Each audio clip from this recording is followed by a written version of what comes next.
అంతటా ఇప్పటి నుండి ప్రభువునందు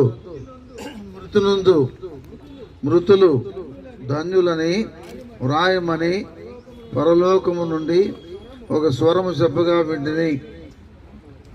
అవును, నిజమే. వారు తమ ప్రయాసములు మాని విశ్రాంతి పొందుదురు, వారి క్రియలు వారి వెంట పోవునని ఆత్మ చెప్పుస్తున్నాడు. చాలా బాగా చదివారు, చాలా వందనాలు. ప్రభువునందు మృతులు ధన్యులు, వారు తమ ప్రయాసములు మాని. ఏమిటి ప్రభువునందు మృతులు ధన్యులు అనేటువంటి మాట యొక్క అర్థం? ఏమి ధన్యతలు, ఏమిటి ధన్యత? ప్రభువునందు మృతులు. దేవుళ్ళు మృతులైన వారికి 10 రకాల ధన్యతలు ఉన్నాయి. ఏమిటి 10 రకాల ధన్యతలు?